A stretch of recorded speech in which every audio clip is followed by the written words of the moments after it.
Well, good morning. We're here for our weekly Marion County Board of Commissioners meeting. It's Wednesday, May 29th, 2019. We're here in the Senator Hearing Room at 555 Court Street, Northeast in Salem. And as always, we start our board sessions with the Pledge of Allegiance. If you'll join us. I pledge allegiance to the flag of the United States of America and to the republic for which it stands, one nation, under God, indivisible, with liberty and justice for all. Pretty close to perfection this morning. There was an hesitation. Oh, man. I gotta do this right. Okay, our first thing is under public comment. Glenn, you're the one signed up, and if you want to come over here to the side.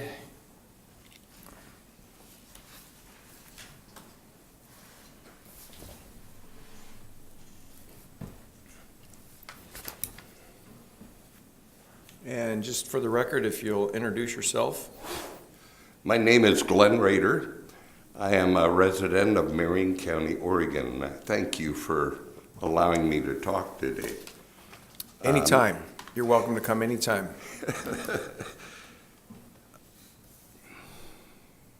My purpose for being here today is to speak about the appointment of a replacement for Sheriff Jason Myers. I am the chairman of the Marion County Citizens Advisory Committee, which consists of members throughout the entire county. And we advise the sheriff on problems that we see out there, or he runs items by us that he's going to propose. The committee here on May the 14th at our meeting had a long conversation with Commander Joe Cast. And at the conclusion of that meeting, it was unanimous that we would suggest that Commander Cast be appointed as sheriff to fulfill the term of Sheriff Jason Myers. On another note, I am also a resident of Jan Ray in the Hayesville area. And I had a long conversation, as did the committee, about the fulfilling of the contract that we made with the county by allowing you to build the law enforcement special district out there, which we are taxed every month now on. I think it brought somewhere around $1.4 million this last year into the county. And we were concerned that by the end of the year, we wouldn't have the 5 officers for Hayesville and the 5 officers for Four Corners. Commander Cass took us through the entire hiring process and where everybody was at, and it appears that he will be able to fulfill that contract that the county made with the residents out there. We feel very secure that he will continue to make Marion County Sheriff's Office the premier department that it is right now. And it's really hard to see Sheriff Myers leave. He's been a wonderful leader of that agency. And we feel that Commander Cass will continue to do that. And I thank you for your time. If you have any questions, I'd be glad to answer. Well, no, maybe just comments. Again, thanks for coming in, and you've been a big supporter out there, and we realize that. On the first one, I wish I knew for sure. Perhaps you do, John. The application's closed. I thought I heard Friday. It's coming up pretty soon, and then there will be a selection and an interview process, and we'll certainly keep your wishes in mind.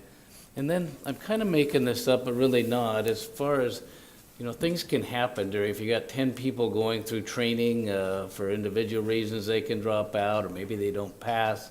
But I'm sure that we will, and the sheriff will, make sure that the equivalent amount of resources are dedicated to those 2 areas in East Salem. and you will be getting the service that you're paying for.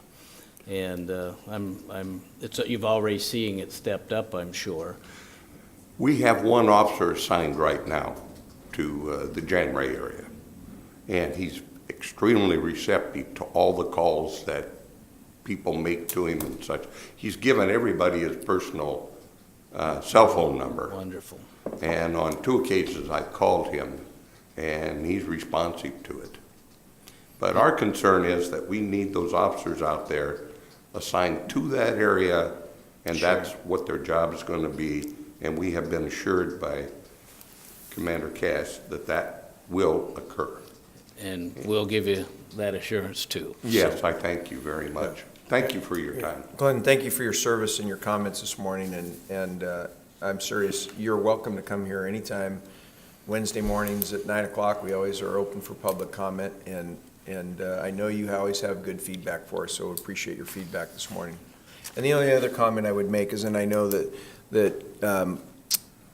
staffing everywhere is a challenge, and I think both of us are impressed with how the Sheriff's Department has really done some great things to still keep up going, and we always know that there's a challenge there in all departments, and law enforcement is one of those specific places that's challenged these days. But we're really proud of the efforts that have been made, and we're going to keep our fingers crossed that we can continue to have those positions filled in the long run. And as we all know, it takes a long time to get that, as he went through the process.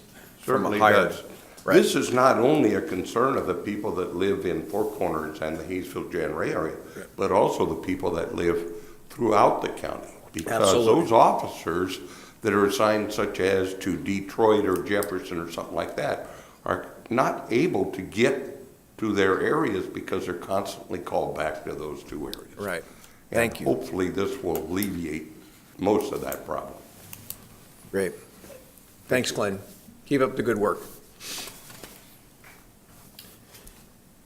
Okay, so we have nobody else signed up for public comment this morning. Just want to make sure if there's anybody out there. All right. And we're going to go right into our consent calendar. Commissioner, if you want to. All right, Chair Make that Cameron, I motion. make a motion we approve our consent calendar this morning. And I'll read that list. The first under business services, approve a contract for services with Cannon Cochran Management Services Incorporated for $189,794.20 for third-party administration for the self-funded workers' compensation program. Community service, approve an order reappointing Tamara Getch, Karen Hilfiker, Lindsay Ober, and Ann Jorgensen, and appointing Ann Potter as dog control officers effective May 29th, 2019, and rescind all prior orders appointing dog control officers effective June 1st, 2019. Public Works approved the incoming funds intergovernmental agreement with the Oregon Department of Transportation for $2,187,676 for the Center Street, Lancaster to 45th Place Urban Improvement Project. And under the Sheriff's Office, approve an order appointing the following individuals as members of the Marion County Justice Reinvestment Council effective May 29th, 2019, with terms ending December 31st, 2022. Commissioner Kevin Cameron, Sheriff Jason Myers, District Attorney Paige Clarkson, Tamara Getch, Anne Marie Banfield, Commander Jeff Wood, Sherry Benzma, Eric Anderson, Christy McIntosh, Julie Hucketstein, Jessica Camp, Allison Kelly, Mel Slate, Skip Miller, Tim Murphy, Jimmy Jones, Jeff Steepro, and Dick Withnell. I'll second your motion. Any further discussion? Oh, I just see on this list of names some people that I see Julie Hucketstein. I don't know how long she's going to be here, Right. and certainly Sheriff, so this list will be amended shortly, I presume. Yeah, Commander Wood is here. Maybe he can, when he comes up on another presentation, just make a couple comments. I had left him a message yesterday about that, and we didn't have a chance to connect.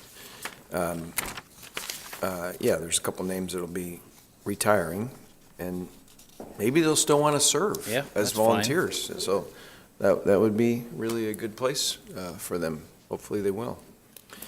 Okay, we have a motion and a second. Any further discussion? Seeing none, all those in favor signify by saying aye. Aye. Aye. Okay. First item on action today is under Business Services. I believe Colleen is here. Good morning. Consider an order approving a revision of the Marion County Administrative Policy Number 304, Americans with Disability Act. Welcome. Welcome. Good morning. For the record, Colleen Kunz-Chaffins, Business Services Director. This policy is brought before you today is the American with Disabilities Act, Policy 304, 304A, and B. No fundamental content has been changed. We reviewed this policy and reformatted and moved blocks of information to align with the current standards for all county policies. As background, 304 really is just the ADA Act and the ADAA, which has been in force for many, many years. We follow federal guidelines there. 304A applies to all county departments, elected officials, all county departments, elected officials, and employees where an interactive process takes place when a need is identified or requested by an employee. Part of that process may require that the employee obtain a statement from the employer's healthcare provider to certify the need for reasonable accommodation. Then that's reviewed by a team to assess and basically plan for options. 304B applies to individuals not employed by Marion County. These individuals makes their need known to the county department that's sponsoring them, and then that need is discussed and evaluated by that same team. Any ADA complaints are submitted to the Marion County Risk Manager, who's been designated to coordinate complaints and compliance efforts. We're recommending that the board approve the revisions to the policy, and I'd be happy to answer any questions you may have. Any questions, Commissioner? No, I don't. Yeah. Pretty straightforward, important area that we update and take care of. Thanks, Colleen. So we'll take a motion. All right, I would move that we do approve an order, approve the revision of Marion County Administrative Policy Number 304, American with Disabilities Act. I'll second the motion. Any further discussion?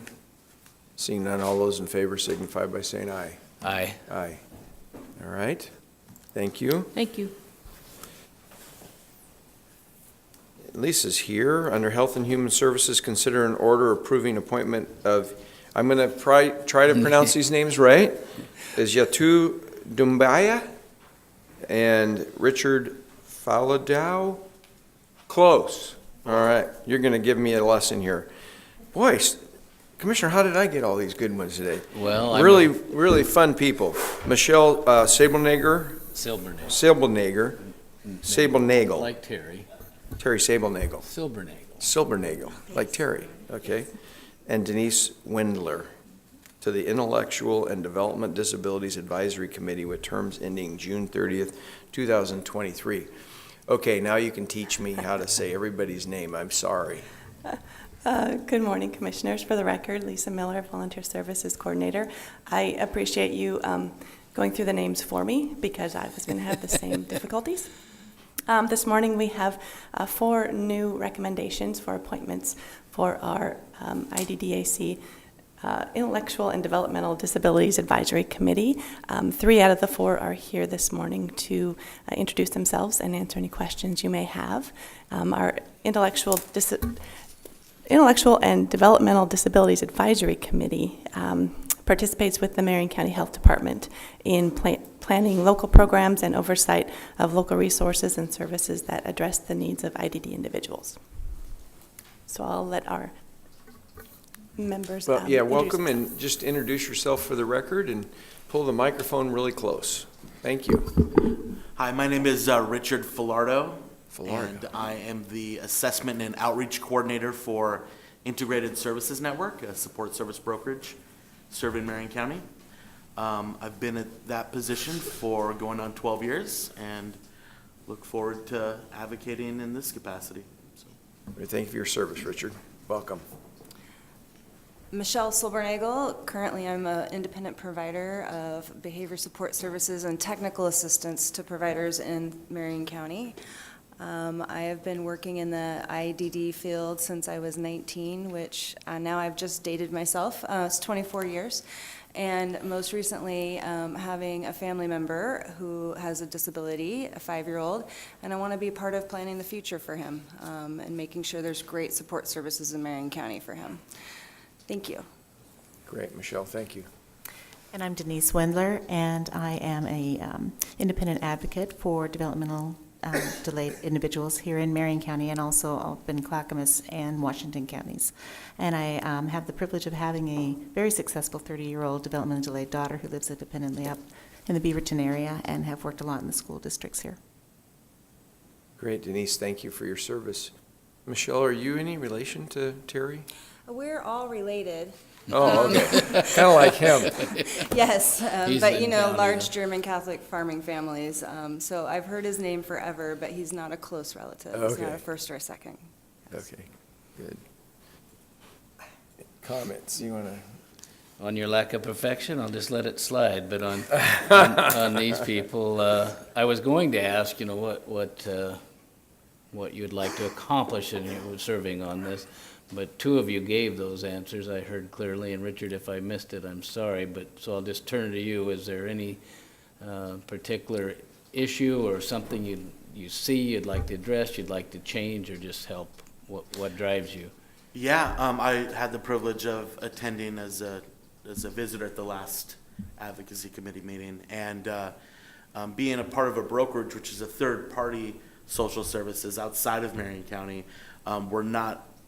Our focus has never really been on policy and reviewing practices, and at that level, it's never really been enforced. And so now we've kind of restructured the way we look at things and realized we need to have individuals advocating in all different capacities on the ground level and then at the administrative level as well. So I look forward to being a participant in this and seeing how I can voice concerns that may have not been voiced before.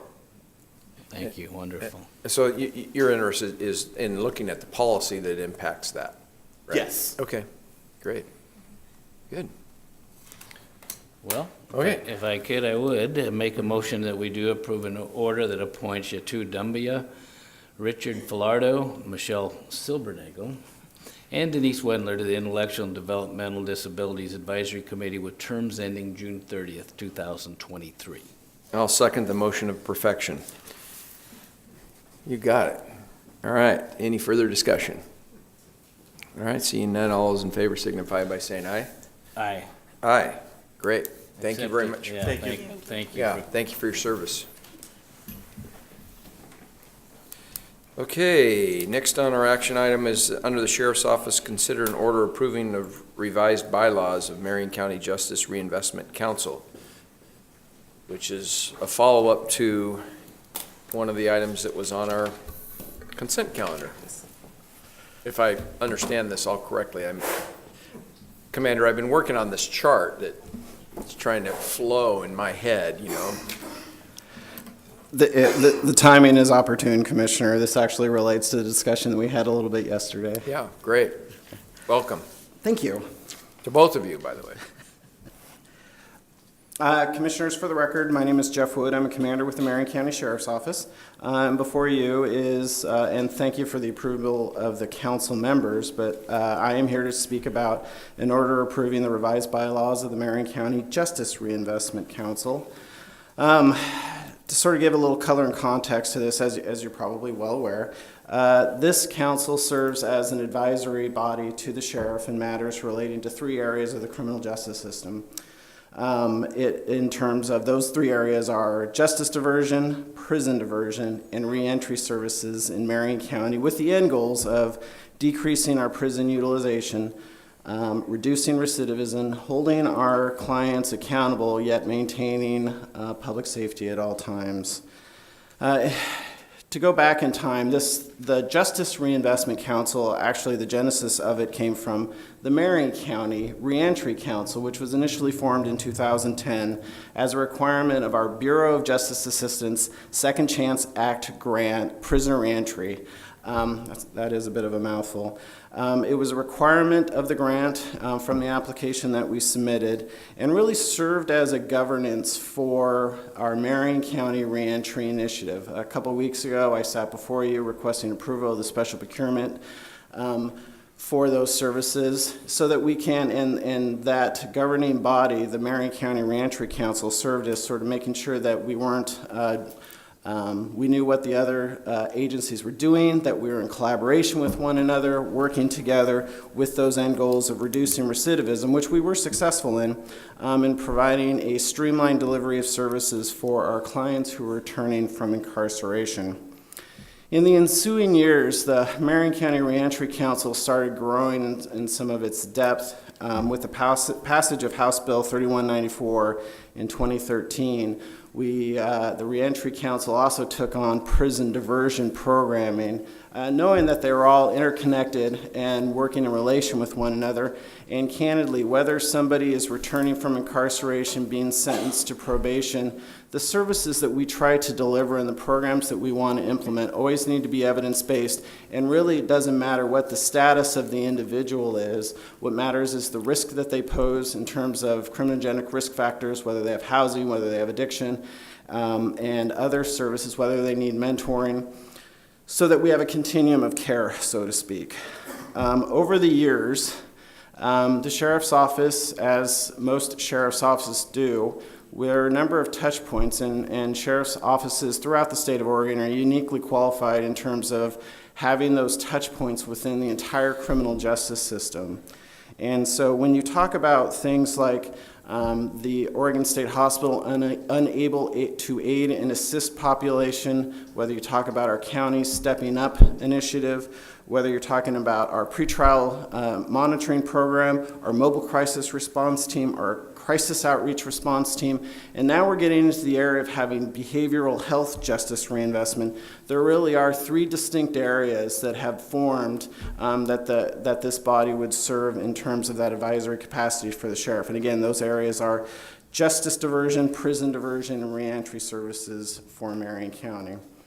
As such, beginning in, I believe it was June of 2017, with these original bylaws first adopted by the commissioners in December of 2017, came the Marion County Justice Reinvestment Council. I will close, and I'll hopefully address your question about some of the appointees. With the recent approval of the Bureau of Justice Assistance lead grant that we have received, both the Category 1 and Category 3, this Justice Reinvestment Council will serve again as an advisory body to the sheriff as we are responsible both fiscally and operationally for those lead grants and as lead expands within Marion County for hopefully the next 4 years. In terms of the appointees and commissioners, hopefully I addressed your question. There are a number of people who are scheduled to retire. I will say we did follow up individually with every appointee. We do know that in some cases that people will be gone in a matter of 45 days, but in consultation with the sheriff and talking to these individuals, we will have successors. And in the interest of the Bureau of Justice Assistance grants, we didn't want it to look like that governing body was not a functional body. So with that, I will close my testimony. And if there are any questions, I am, of course, available. Well, this is a little bit different discussion than probably you want, but I'm noticing, just reading through it, termination. The sheriff can terminate at the act at the pleasure, and it sounds like he could reappoint, but yet we appoint them, and it must be in county policy how that's done. It just seems a little strange. Commissioner, that's a great question. Initially, this body was just appointed by the sheriff, but in going through some training by the board, it was recommended, and we did work with legal counsel on this, that although it is an advisory body to the sheriff, the affirmation by the board of the appointees was recommended, hence why we came before you in December of 2017 and why I'm in front of you right now. So shouldn't the bylaws say that's the method, or, I mean, I can live with it, it just seems a little off. We could certainly update the bylaws if that's what you wish. No, I'm just telling you. Okay. Well, that's what we're doing right now, isn't it? Aren't we updating these bylaws? Do we want to make that change as we're doing it? What's the change you're suggesting? With confirmation by the Board of Commissioners. It should be written in there somewhere then. Okay, I think it would be under section 4A, where you would make the amendment. appointment, the council is comprised of 18 voting members who are appointed by the sheriff. Members are With appointed. confirmation. Recommend. As a recommendation, Commissioners, we certainly could add, under the appointment, all appointments are subject to the sheriff's discretion with confirmation by the Board of Commissioners. Yeah, is that good? That'd be fine. Okay, so we'll note that change in the motion to amend it. You want to make that motion? Yes, Yeah. Chair Cameron, I'd make a motion that we do approve an order that approves the revised bylaws of the Marion County Justice Reinvestment, but adding a sentence or portion that says that with confirmation by the Board of Commissioners, Under 4A, 4A. whatever legal counsel says, right? Yeah. She's smiling today. And maybe it was a test, and we might have passed, or we failed miserably, I'm not sure. Okay, I'll second that motion. Any further discussion? Just Jeff and Commander's here with you. Did he have something to say, or is he going to be up next? Just waiting my turn, sir. Okay. I think we're providing mutual support to one another. Okay, good. It's kind of like us, except for I wish I had more of it. Right. No. Just this group, and I know that I got to serve on this way back when, and how this thing has evolved and done really, really good work in our community, and your leadership is really appreciated on this advisory committee. So with that, all those in favor signify by saying aye. Aye. Aye. Okay. Commander Larson's up next. Consider approval of an amendment number 1 to the contract for services with Correct Pharmacy Services, Inc., adding $252,000 in funding for a revised contract total of $1,260,000 and extend the term through June 30th, 2020. Commander, welcome. Good morning, Commissioners. For the record, my name's Tad Larson. I'm another commander with the Sheriff's Office. We're here for an annual renewal of our pharmaceutical contract at the jail. And just for the record, this is our final renewal year before we put out another request for proposal.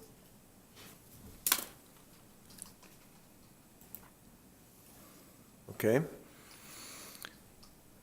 Just so, and we don't get much of an explanation what we have here this morning, Commander, but this isn't any rise in pharmacy costs or anything. This was a planned contract and just funded in segments, I guess I'd almost put it. Yes, sir. Yeah, it's broken up. I think we created a 5-year renewal option when the contract was initially signed with CorrectRx. They received an award at the last RFP. They've been a good partner with us for the last 11, 12 years. They've done everything they can to control costs, such as using a formulary to make sure that we get generic medications whenever possible. And roughly, we spend $220 to $230 a year on prescription medications. And on a side note, last year we spent out of that 220-some thousand, over 141,000 were psychotropic meds. So our population is in desperate need of the medications on a regular basis.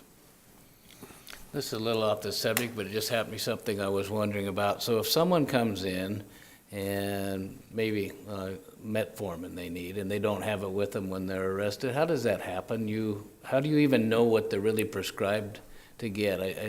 Could you real quickly just say how you determine that and how you get them, or how you get a new prescription, essentially? Absolutely. We cover that on their medical screening form and then ask them to sign a release of information so we can check with their pharmacy and or their doctor.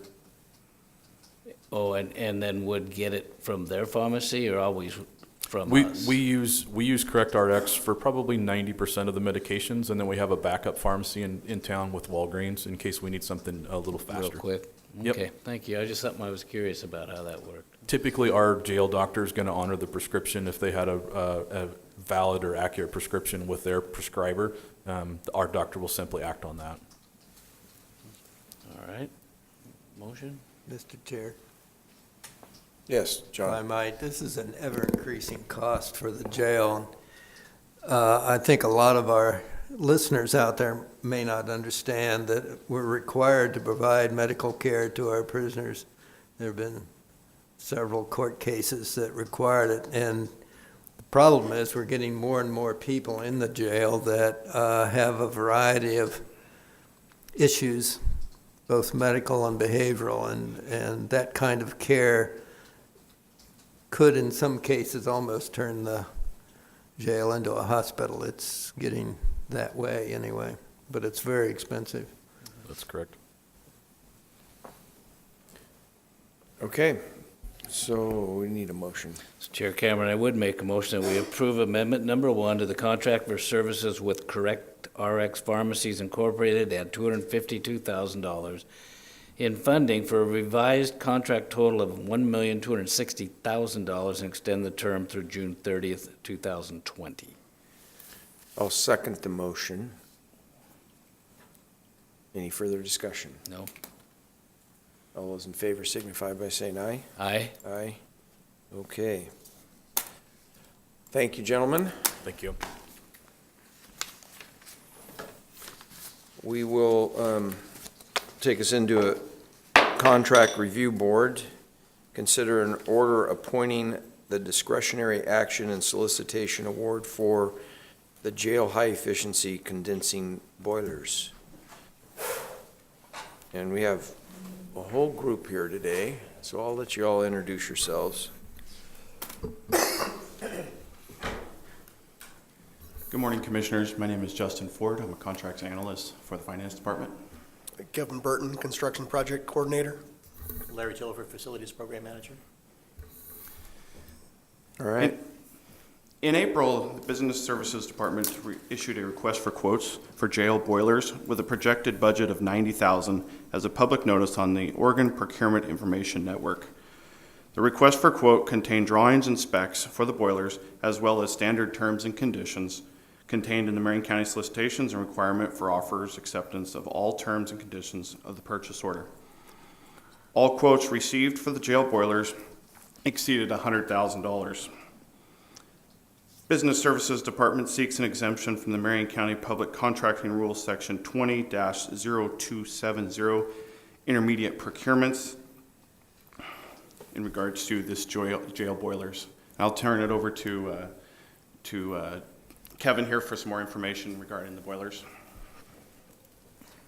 The current boilers at the jail for hydronic heating failed over a short period of time. They were a high-efficiency boiler, but our return temperatures coming back didn't allow them to run in their efficient state. So they actually burned themselves out because they were running at 80% efficiency versus a 92% efficiency as they were designed. So we're replacing them with boilers that can run at a lower efficiency, but also can be upgraded as we upgrade the downstream coils and improve our HVAC system at the jail. We can reach that higher efficiency level with these boilers without having to change the boilers themselves. So it's a very specific boiler that can operate from that 80 to 100% range, and it requires these cast iron burners, and that's what we specified, and that's what we got quotes on. There's only one distributor in the Northwest that distributes these, and so this is the cost we would get under this procurement, or if we went out as a complete formal procurement, even though we did publicly advertise it. As we said with the three quotes, the lowest quote received was based on a boiler that was not a part of our specs. The second lowest quote received met all the boiler requirements specified in our request for quotes. This is a question. So that's the one you want to take over this, the one that met Correct. all the specifications? The one that met all the specs, correct. Okay. Mr. Chair. John. Kevin, could you explain the specifications and why we had this problem with these boilers? I mean, there's kind of a history with this, and one of the things we're having to do all the time is upgrade or fix the facility that is known as the jail because of the requirements to provide there. But the specification for these boilers are a little unusual for if any of our listeners out there know anything about boilers, and probably not any, but it was fascinating to me what you were going to try and get this boiler problem fixed. Yeah, I'll do my best. I am nowhere near an HVAC expert. But my understanding is that our current boilers they are a condensating boiler, so they're designed to operate at 92% efficiency. And what happens is when you send hot water downstream, the heat gets dissipated into the space through a coil. The fan blows across the coil, takes the heat out of the water, blows it into the living space, and the water returns back to the boiler to get reheated to send back down to the coils again. If the return temperature of the water, if it's not dissipating enough heat downstream and it comes back, then it creates condensation issues within all the piping because the boiler itself can't turn that condensation or that colder water condensate. I'm not sure how that functions exactly. I'm not a mechanical engineer. But for some reason, if the water temperature is coming back too hot, it creates a whole lot of condensation buildup inside the ductwork, and that is in turn dripping down onto the boiler into the heat exchange part of the boiler. So those are actually corroding out, they're rusting out because they're getting and when it comes back, it's caustic. It comes back as a, lack of better term, acid rain. And so that kind of is rotting out the boiler, the existing boilers. The cast iron doesn't do that. It's a lot thicker, a lot heavier duty. So when we specified these boilers, even though that's coming back in somewhat of a caustic state, it's not going to rot out that boiler. It'll keep running at its current efficiency. We couldn't get any, we would have entertained the alternates, but they provided no information on whether they would actually provide and run at that lower efficiency versus their designed high-efficiency condensating state. So that condensation was essentially rotting out everything, both the boilers and stuff around it, including the heating system. Yeah, and we've changed the venting.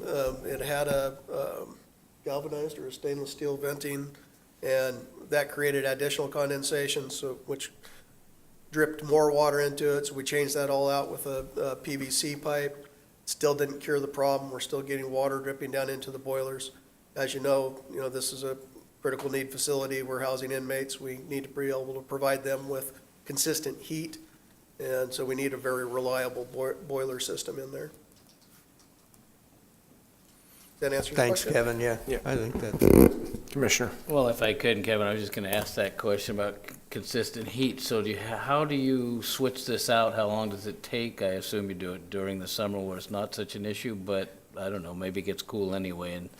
And tell me about the upgrade process. Yeah, our goal is to try to do this in September so that we can swap it out. We'll prepare as much as we can in the interim, and then when the day comes, we're going to take all the boilers out, move the new boilers in. It will be a downtime process, but we should be at a period where we have a lot of ambient temperature. Part of the problem with the jail is that bringing in temp heat or temporary air conditioning, we end up with security risks because you've got cords or pipes or ductwork that's running through secure doorways. So we're trying to find a way to do that. It would get exponentially expensive if we didn't demo all of the existing boilers at one time and then bring in the new boilers. The new boilers are 2,700 pounds. So to jockey one around another doesn't work well. It would be way cost prohibitive for us to be able to do that. So we're trying to find the best time of year to do it so that we can swap all the boilers at one time in the least amount of downtime. I thought maybe a day, but you said it would take a week or more, won't it? There's a process, yeah. There's a lot of rerouting of the piping. We've got the recirculation pumps that are pumping the water continuously through the system are up above the existing boilers, and so they're very difficult to maintain, and if one ever breaks, then it dumps all the water down onto the boilers. So it was a very poor design to begin with. We're relocating those recirculation pumps down onto the ground so that they're not supported above, anything, and they're easy to maintain. They're not above our boilers. We're actually replacing 6 boilers with 3 larger boilers. And we'll end up with the same redundancy. You'll have one running. As demand comes on, the second one will kick in. As demand needs, the third one will kick in. And you'll always have a primary boiler going, but they'll also swap that sequence of operation throughout the time so that you're not ever burning out one boiler at a time. All right. Wow. Pretty complicated stuff. Yes, and I hope you have a backup or something, as you said, temporary heating and cooling, but, or you just pass out jackets and say it's gonna be a long week. I don't know, but I'm sure you'll take care of it. When we did the transition center, they issued a lot of extra wool blankets. All right. Mr. Chair, I think Kevin hit it. What I was hoping he was going to talk about was the, shall we say, poor engineering that was done when those were originally put in. Every day we get a little better, right? All right. All right, Chair Camera, I would make a motion that we approve an order that approves a discretionary action and solicitation award for the jail high-efficiency condensing boilers. I'll second the motion. Any further discussion? Seeing none, all those in favor signify by saying aye. Aye. Aye. Thank you. Gentlemen, thank you for this, as well as all the work you do in our construction, and Thank you. yeah, appreciate it. Mr. Chair, Yes, John. I didn't mean to suggest that Kevin was the problem. Kevin is the solution. Right. And we're really happy to have Kevin working for us because he's changed the whole process quite a bit. And as a project manager, he does that very well.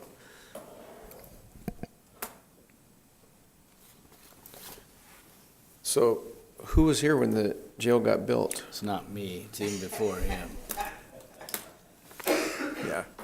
None of us were here, Mr. Chair. I don't know. Commander, were you around?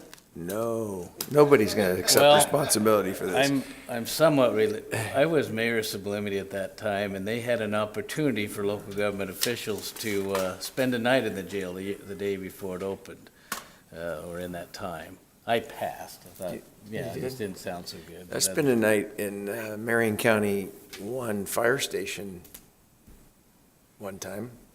I haven't spent the night in the jail, but I've gone over there in the evening to have celebration with the people. You're just after the rules. Yeah, so I guess since, I'm gonna default back to reading the calendar today. No, I think that'd be, Oh, okay, we'll close out of the contract review board.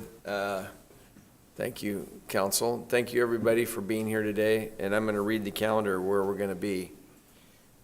Really? well, I hope you're not watching. Yeah. I don't think so. Good morning, David. All right, so today at 3 o'clock, the 29th, Marion County Extension and 4-H Budget Committee meeting to present the FY 19-20 budget, location here in the Silverton Conference Room on the 5th floor. Also today at 5:30, Detroit Downstream Passage Public Meeting at the Gates Fire Hall, 140 East Sorbonne Street in Gates. I bet you'll have a good turnout for that. I would think so. Are you going? No. Okay, I'm gonna go. I'm gonna go to Yeah. state and you're going to Gates, but Yeah. I may end up there, so is it noticed? Yeah. Yeah, it's noticed, so. On June 3rd, which is Monday at 8:30, calendar review here in the Silverton Conference Room on the 5th floor. Monday at 9 a.m., open budget session right here in the Senator Hearing Room on the 1st floor at 555 Court Street. Monday, the 3rd, at 5:15, the budget public comment period here in the Senator Hearing Room on the 1st floor.